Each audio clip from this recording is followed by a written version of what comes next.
semua harus tahu ya Pak ya, sebagai Sivitas Akademika Universitas Bangka Belitung tidak serta-merta magic gitu ya. UBB jadi dari Satker, jadi BLU gitu. Ternyata ada perjalanannya, ada backstage yang kita tidak ketahui.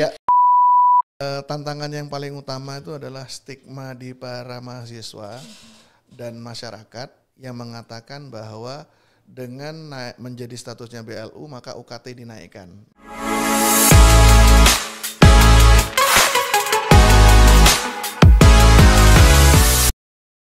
Assalamualaikum warahmatullahi wabarakatuh. Halo para Sivitas Akademika Universitas Bangka Belitung. Jumpa lagi dengan saya Siti Aisyah, host podcast Universitas Bangka Belitung.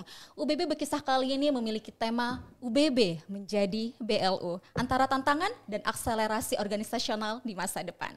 Hadir bersama saya hari ini Bapak Dr. Hengki Veru Purbolakseto, SEMA sebagai Ketua Satuan Pengawas Internal Universitas Bangka Belitung. Terima kasih Pak Hengki sudah hadir di studio podcastnya UBB. Apa kabarnya Pak? Alhamdulillah sehat. Sehat ya Pak ya? Alhamdulillah. Kemarin tanggal 14 Februari ini ya Pak ya, ikut serta merayakan. Ini basa-basi saja saya. Baik, 14 Februari ya. Baik Pak Hengki, hari ini kita akan berbicara mengenai BLU ya, karena sudah sering sekali diperbincangkan di Sivitas Akademika Universitas Bangka Belitung terkait dengan BLU ini. Nah Pak Hengki, sebelum kita berbicara ke depan mengenai seperti apa tantangannya, seperti apa akselerasinya, mungkin boleh dijelaskan terlebih dahulu apa sih itu Pak PKBLU itu? Mangga Pak Hengki. Oke. Sebetulnya kalau kita ngomong masalah PKBLU dulu, kita harus tahu dulu ya pengertian dari BLU sendiri. Kalau BLU kan pasti orang banyak tahu bahwa dia tuh Badan Layanan Umum. Nah cuman kan sekarang kan karena posisi kita itu di perguruan tinggi, nah kita harus tahu dulu ini Badan Layanan Umum seperti apa kan gitu kan. Nah kalau dari definisinya Badan Layanan Umum itu kan adalah instansi di lingkungan pemerintah yang ditugaskan memang memberikan pelayanan kepada masyarakat, baik itu berupa barang ataupun jasa yang dijual dengan harga tapi tidak mengutamakan keuntungan. Nah tapi dalam pengelolaannya harus menggunakan prinsip efisiensi dan produktivitas. Nah, salah satu ciri berarti kalau kita ngomong masalah Badan Layanan Umum, berarti di situ ada peningkatan pelayanan. Terus adanya fleksibilitas dalam pengelolaan keuangannya. Terus juga ada bisnis yang sehat. Dan yang terakhir itu adalah pasti tata kelola yang lebih baik lagi. Kalau di perguruan tinggi pasti harus menjadi good university governance. Nah itu ciri-cirinya. Nah kalau selain itu juga kan pasti juga selain BLU berhubungan dengan pelayanan, juga di sini ditekankan bahwa harus ada kesejahteraan. Kesejahteraan kepada siapa? Kesejahteraan pada pegawai BLU-nya dong, jelas seperti itu. Dan juga di sini kan kita sebagai perguruan tinggi harus meningkatkan pelayanan tridharma, baik dari penelitian, pengabdian, sehingga mencerdaskan kehidupan bangsa. Itu sih Mbak Aisyah ya. Sebelum kita breakdown satu-satu mengenai pelayanan, mengenai kesejahteraan, mengenai bisnis yang sehat, kemudian mengenai good university itu yang seperti apa, mungkin boleh sampaikan perbedaannya. Dulu kita mengenalnya bahwa UBB ini masih satker gitu kan ya. Ini kita berbicara klasterisasi perguruan tinggi yang ada di Indonesia. Ada istilahnya satuan kerja, ada istilahnya Badan Layanan Umum, dan juga ada PTNBH, berbadan hukum ya Pak ya. Nah mungkin boleh disampaikan apa sih perbedaan dari ketiga tersebut, apalagi kita kemarin baru saja meningkat nih ya Pak ya, satu tingkatan dari Satker ke BLU gitu. Boleh disampaikan Pak Hengki? Gini ya, kalau untuk perguruan tinggi negeri sendiri, itu pola pengelola keuangan kita ngomong. Pola pengelolaan keuangannya itu ada 3. Yang pertama itu adalah Satker PNBP, yang kedua itu adalah Satker BLU, dan yang terakhir itu adalah berupa PTNBH atau perguruan tinggi negeri berbadan hukum. Nah, kalau misalkan kita kembali ke Satker PNBP ya, murni ya, di sini mungkin teman-teman sudah pada tahu lah ya, pada saat kondisi kita itu bagaimana pada Satker ini kan. Nah, kalau yang kita lihat nih sekarang perbedaan yang membedakan antara BLU dan PTNBH nih, ya kan. Ada satu perbedaan yang membedakan banget, yaitu masalah otonominya. Tapi kalau dikupas secara tuntas, antara BLU dan PTNBH itu ada 6 perbedaannya. Yang pertama itu adalah dari status pengangkatannya. Kalau BLU itu menggunakan keputusan Menteri Keuangan yang dimana direkomendasikan oleh ke Kementerian Pendidikan kan gitu kan ya. Tapi kalau PTNBH itu pengangkatannya dengan peraturan pemerintah. Yang kedua itu adalah dasar hukum. Dasar hukum kalau PTNBH itu menggunakan peraturan pemerintah dan Undang-Undang Perguruan Tinggi Negeri. Kalau tidak salah itu PP nomor 4 tahun 2014. Sedangkan kalau yang BLU itu menggunakan PP nomor 74 tahun 2012, di mana diatur lebih lanjut dengan peraturan Menteri Keuangan nomor 129 tahun 2020, sebagaimana diperbaiki dengan peraturan Menteri Keuangan nomor 202 tahun 2002. Nah itu dasar hukum. Nah yang berikutnya lagi adalah dari tarif layanan. Kalau tarif layanan BLU itu melalui pengajuan. Jadi pimpinan BLU mengajukan ke Kementerian Keuangan lalu ditetapkanlah tarif layanannya. Berbeda dengan PTNBH. Kalau PTNBH itu berdasarkan petunjuk teknis yang ada di dalam peraturan menteri dan pimpinan PTNBH yang menetapkan, tapi tetap harus dikonsultasikan kepada kementerian gitu kan. Nah yang keempat itu mengenai ini pada pola pelaporan keuangannya. Nah kalau BLU kalau ada penerimaan itu diakunya sebagai PNBP, penerimaan negara bukan pajak. Nah tapi kalau PTNBH itu beda. Kalau PTNBH itu diakui sebagai penerimaan dari perguruan tinggi itu. Jadi bukan sebagai PNBP. Nah, begitu juga dengan aset yang diperoleh. Kalau BLU, kalau aset yang diperoleh berarti harus dilaporkan ke barang milik negara. Sedangkan kalau PTNBH, kalau seandainya itu perolehannya menggunakan dari penerimaan mereka, itu menjadi aset yang terpisahkan dari negara. Tapi kalau dia dananya dari APBN, tetap menjadi barang milik negara. Itu yang keempat ya. Jadi banyak sih perbedaannya. Ada 6. Yang kelima ini adalah, nah ini yang paling disenangi. Yang keenam ini adalah pembukaan program studi. Kalau BLU, kalau pembukaan program studi harus tunduk dengan peraturan menteri. Tapi kalau di PTNBH, dia otonomi full. Jadi dia boleh membuka program studi. Dan yang terakhir itu adalah di dalam pengelolaan sumber daya manusianya. Kalau BLU, dia tunduk juga dengan peraturan pemerintah yang mengenai perekrutan pegawai, di mana sekarang dengan adanya Undang-Undang ASN, berarti dia harus ngikut dengan Undang-Undang ASN. Tapi kalau perekrutan untuk SDM di PTNBH, baik tendiknya maupun dosennya, itu diatur sendiri oleh pimpinan dari perguruan tinggi tersebut. Jadi kalau kita ngomong nih, kuncinya itu adalah perbedaannya semua itu di otonomi, Mbak Isa.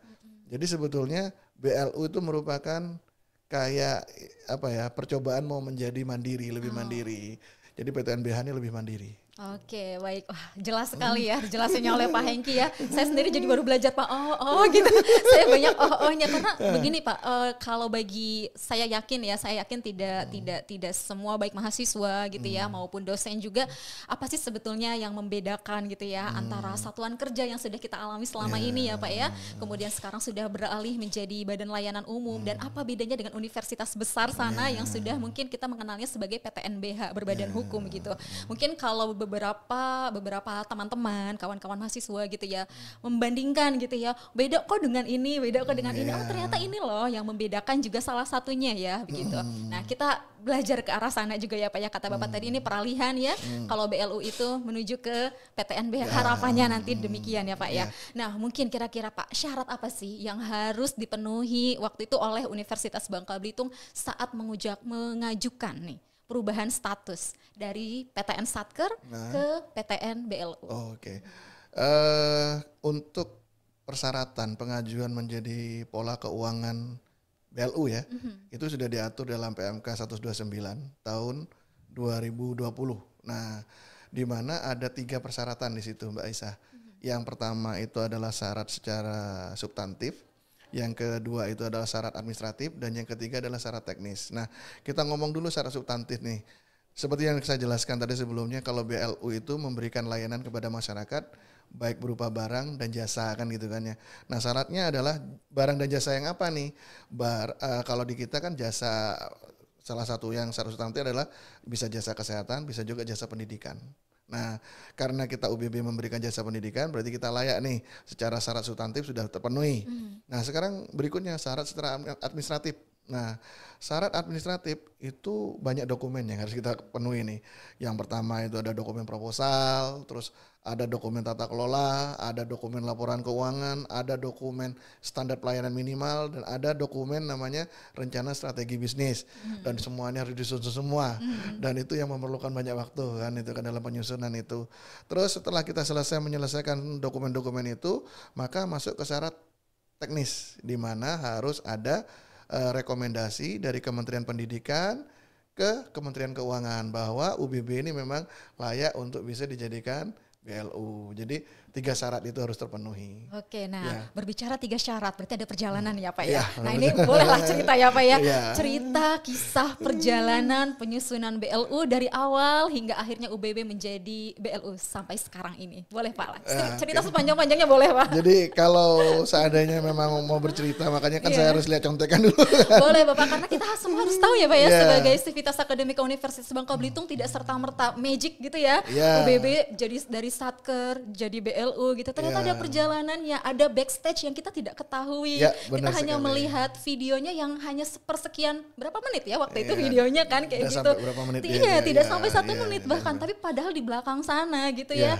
Saya yakin bapak-bapak dan ibu-ibu yang luar biasa menyusunnya itu banyak ceritanya begitu. Mau nggak Bapak diceritakan pada kami? Siap. Silahkan. Oke, jadi keberhasilan kita menyusun dokumen BLU ya sebagai syarat administratif ini merupakan adalah kerja keras kami, kekompakan kami bersama baik dari tim penyusun maupun yang memberikan data dari Sivitas Akademika. Nah, kalau kita kembali lagi flashback ke masa lalu, sebetulnya itu dimulai dari tahun 2022 Mbak Isa, di bulan Februari. Itu di bulan Februari kita mulai membentuk tim dan alhamdulillah ya pada saat itu juga ada dorongan dari teman kita di Kementerian Keuangan, dari kantor Kanwil, Direktur Jenderal Pembendaharaannya itu mendorong kita. Nah, karena mendorong kita juga diberikan bimbingan teknis oleh mereka. Jadi dari tahun 2022 itu mulai Februari kita instan diskusi dengan mereka sampai akhirnya di bulan Oktober kita itu mengirimkan dokumen kepada Kementerian Pendidikan. Nah, di bulan Oktober pun pada saat kita mengirimkan dokumen itu, kita baru di-reviewnya itu di bulan Desember. Di bulan Desember di-review, udah gitu disuruh melakukan revisi. Nah, batasan revisinya itu nanti di tahun berikutnya rupanya, di tahun 2023. Di tahun 2023 bulan Januari, kita harus melakukan revisi. Nah, kita menyampaikan revisinya itu kalau tidak salah di akhir bulan Januari. Dan setelah itu mereka telaah kan. Nah setelah mereka telaah ternyata ada perubahan kata mereka. Perubahannya apa? Merubah baseline. Jadi yang kita susun awalnya itu baseline-nya tahun 2022, sekarang kita harus merubah menjadi baseline yang awalnya 2021. Nah sekarang kita disuruh merubah baseline-nya itu tahun 2022. Otomatis ini kan harus merubah seluruh dokumennya kan ya. Nah, tapi ini tidak membuat kami menyerah, justru ini memberikan semangat tambahan pada kami bahwa kita lebih paham akhirnya terhadap dokumen yang kita susun. Sampai dengan akhirnya kita itu baru mengirimkan di bulan April tentang revisinya. Revisinya kita kirimkan di bulan April, bulan Juni itu kita direview oleh Kementerian Pendidikan, dan di bulan Juni itu pun juga Kementerian Pendidikan memberikan rekomendasi kepada Kementerian Keuangan. Nah, setelah itu di bulan Juli baru kita diundang oleh Kementerian Keuangan untuk ditelaah lagi. Nah, di bulan September kami baru dikasih kesempatan untuk melakukan sidang. Nah, di dalam sidang itu kita ditanyakan oleh beberapa tim dari Kementerian Keuangan, ada kalau tidak salah sekitar 14 orang ya yang menanyai kepada kami itu ya. Yang didatangi juga pada saat yang datang itu juga ada Pak Rektor, Wakil Rektor, Kepala Biro pun itu semuanya datang semua kan gitu kan.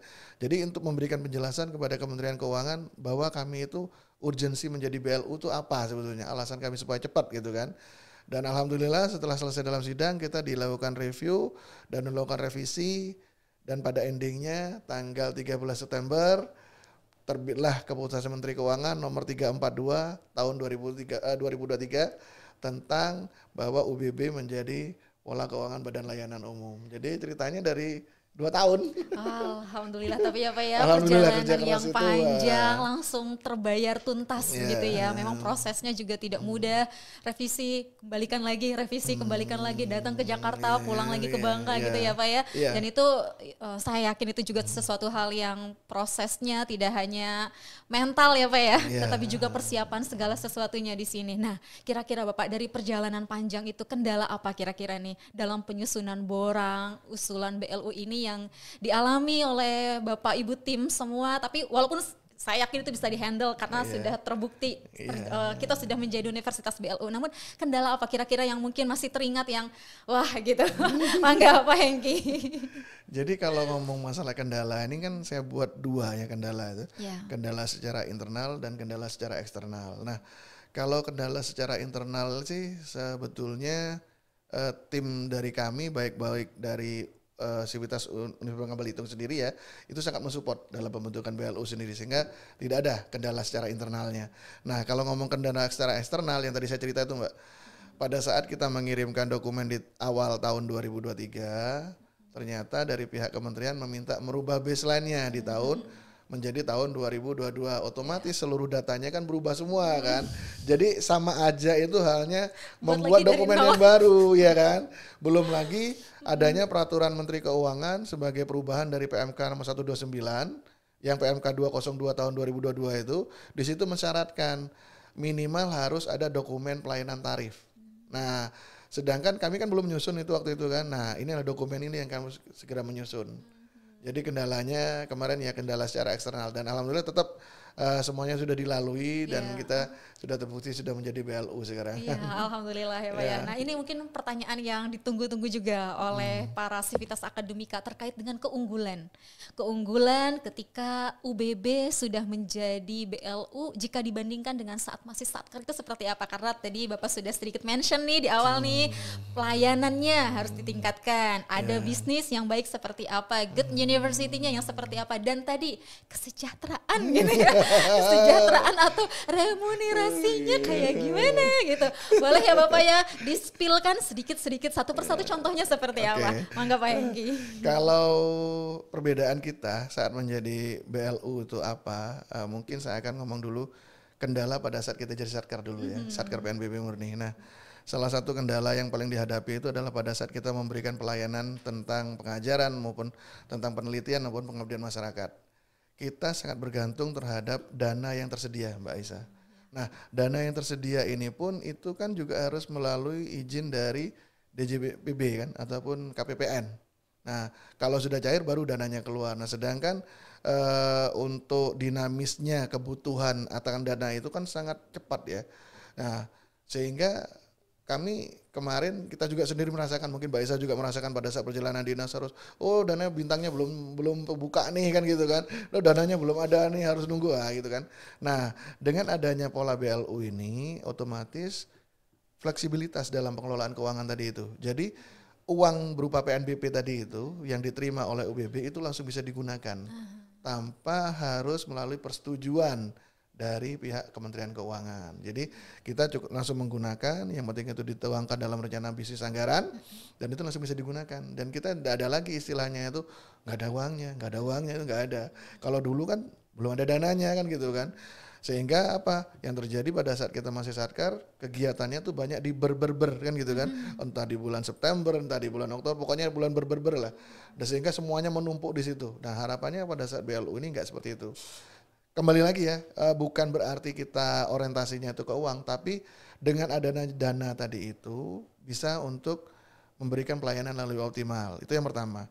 Terus yang kedua, mengenai bisnis yang sehat tadi itu. Nah, kalau kita pada saat menjadi Satker dulu, sebelum BLU, kalau membuka usaha itu harus ada izin. Terus penerimaannya pun, pendapatannya pun itu tidak bisa kita langsung gunakan. Kita harus laporkan. Sedangkan namanya bisnis itu kan ada operasional yang harus untuk membiayai. Itu tidak bisa.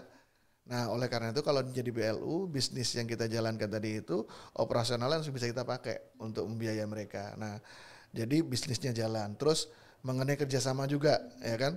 Kalau misalkan kita ada kerjasama misalkan dengan instansi pemerintah ataupun dengan BUMN ataupun dengan Bank Indonesia, pada saat kita menerima dana dari mereka untuk kegiatan kerjasama itu kan tidak bisa langsung digunakan. harus kita laporkan lagi. Sedangkan di situ ada tim kita yang harus kita bayar honornya kan kayak gitu kan ya. Nah ini tidak bisa langsung digunakan. Nah keunggulannya tuh. Terus kita juga bisa membuka rekening ya kalau jadi BLU. Rekening ini untuk menampung rekening-rekening kerjasama tadi itu supaya bisa digunakan untuk kegiatan pengabdian kepada masyarakatnya kan gitu kan. Terus kalau Mbak Aisyah ngomong masalah remunerasi ini ya. Nah remunerasi ini yang membedakan juga ya. Salah satu membedakan bahwa apa? Dengan semakin sejahteranya sivitas akademika atau pegawainya UBB, maka insya Allah pelayanannya akan lebih prima. Nah yang membedakan di mana? Yang membedakan khususnya di dosen nih ya. Dosen yang memiliki tugas tambahan, ya mereka kan sudah dapat tunjangan tugas tambahan tuh.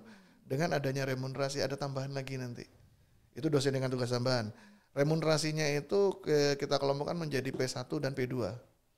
P1 itu adalah P for position karena posisinya dia, kita bayarkan karena posisinya dia.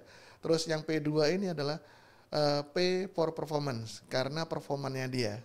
Nah jadi kalau misalkan saya menduduki suatu jabatan nih, saya akan ada di grade berapa, ada di level berapa, dan itulah yang akan dibayarkan kepada saya setiap bulan tambahannya kan gitu kan. Nah tapi kalau pay for performance itu adalah karena kinerja. Kita misalkan melakukan kegiatan-kegiatan misalkan yang akademik, misalkan menjadi pembimbing akademik, udah gitu menjadi penguji kan gitu kan, juga itu menjadi panitia gitu, semuanya itu akan menjadi poin. Dan poin ini akan kita klaim pada saat pembayaran pay for position. Nah tapi juga harus kita tahu, kalau pada saat satker kita ada honor, tapi pada saat BLU kita nggak ada lagi honor kalau sudah remunerasi mulai diterapkan. Seingat saya sih semua pegawai BLU itu sejahtera semua Mbak Aisyah.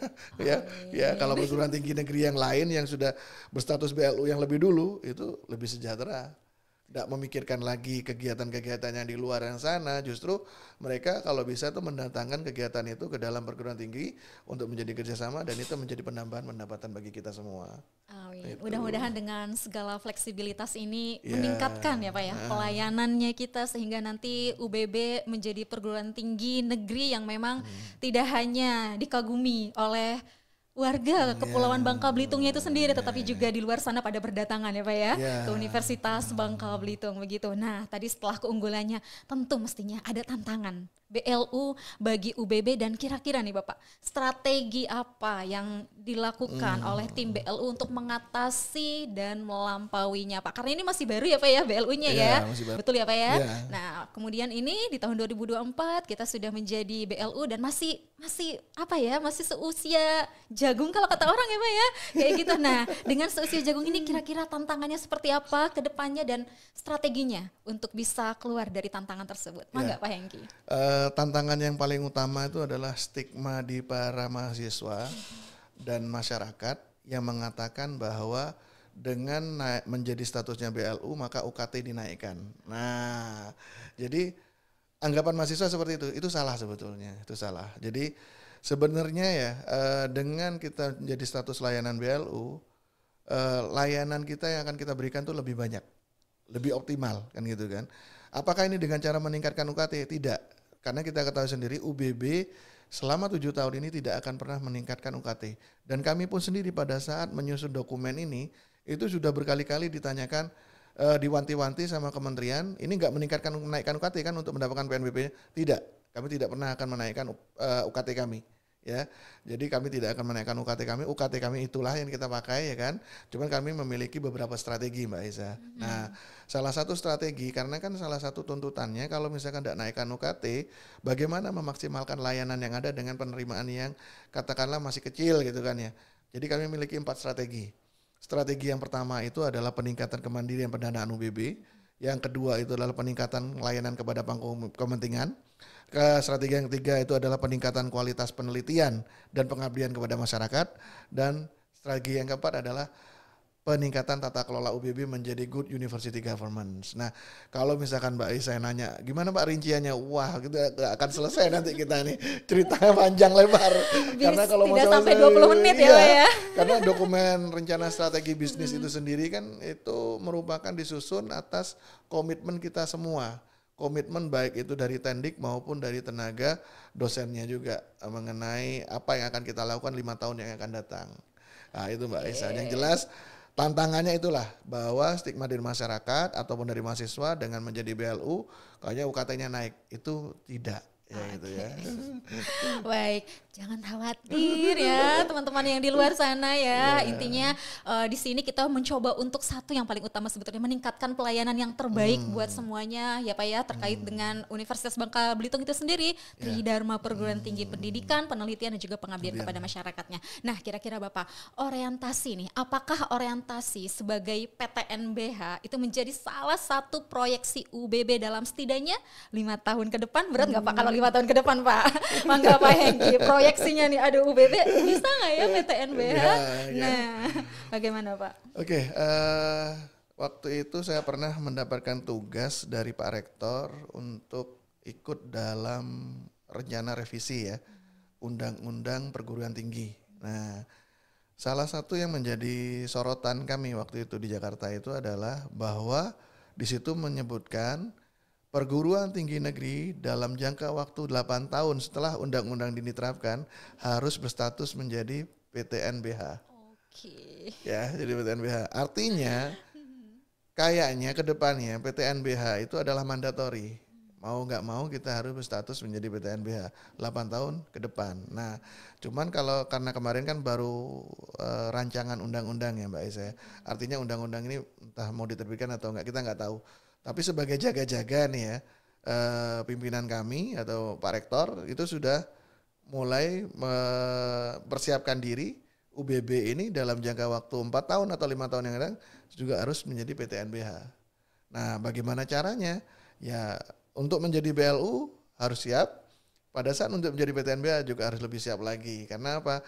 Kunci dari semuanya itu adalah kemandirian. Jadi kita tidak tergantung lagi kepada keuangan negara, kita mandiri menggunakan dana yang kita peroleh dari penerimaan, baik itu penerimaan pelayanan pendidikan maupun penerimaan bisnisnya. Itu Mbak Isa. Saya yakin seluruh sivitas akademika siap berkembang bersama-sama universitasnya ya Pak ya, karena kita memang sedari awal bersama-sama dari Satker, kemudian dari BLU, mudah-mudahan kita semua juga ready sama-sama buat menghadapi ya PTNBH di depan nanti. Oke Bapak, closing statement nih.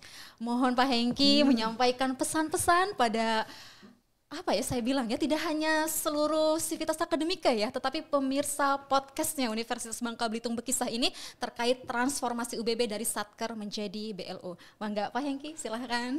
Oke, closing statementnya ini sebetulnya izinkan saya mengutip omongannya Pak Rektor ya kan, Prof Rektor kita, bahwa tujuan UBB menjadi BLU itu adalah untuk peningkatan pelayanan pada masyarakat, khususnya di bidang Tridharma Pendidikan, baik itu di pengajaran, penelitian maupun pengabdian. Selain juga untuk mensejahterakan para sivitas akademikanya. Nah, dengan menjadi pola BLU ini harapannya adalah fleksibilitasnya itu bisa kita gunakan sehingga kesejahteraan sivitas akademika itu tercapai. Nah, itu aja sih kayaknya closing statement-nya. Poinnya sudah jelas sebenarnya ya. Jelas, sudah ya pelayanan tadi ya Pak ya, yang terbaik ya, untuk Tridharma Perguruan Tinggi seperti itu. Jelas sekali Bapak. Jelas sekali karena jangan sampai kita hanya berbicara ngomongin masalah kesejahteraan, tetapi pelayanan nggak kita tingkatkan. Kita tetap BLU tidak BLU ataupun menjadi PTNBH kita itu adalah perguruan tinggi negeri. Perguruan tinggi itu apa? Memberikan layanan pendidikan, penelitian dan pengabdian kepada masyarakat. Itulah kuncinya. Dan poin dari podcast ini juga sebetulnya meluruskan ya Pak ya, meluruskan, mengkonfirmasi apa sebetulnya itu BLU, apa itu sebetulnya Satker, dan apa sebetulnya PTNBH yang saat ini menjadi apa ya, universitas-universitas besar di luar sana yang sudah menjadi PTNBH itu apa sih bedanya dengan UBB begitu ya. Dan hari ini mudah-mudahan bisa bermanfaat untuk para pemirsa podcast yang sedang menonton kita gitu ya Pak ya. Oh ini maksudnya gitu ya. Dan tadi yang Bapak Hengki sampaikan bahwa tujuan utamanya adalah satu, peningkatan pelayanan khususnya di Tridharma Perguruan Tinggi. Pak Hengki terima kasih sekali untuk waktunya, untuk bincang-bincangnya, mudah-mudahan memberikan pencerahan ya Pak ya buat para pemirsa podcastnya UBB di luar sana. Terima kasih Pak Hengki, sukses selalu, sehat selalu. Terima kasih sama-sama Mbak Isa. Sami-sami. Demikian UBB Bekisah kali ini, sampai jumpa di kesempatan selanjutnya. Saya Aisyah mohon undur diri. Wassalamualaikum warahmatullahi wabarakatuh.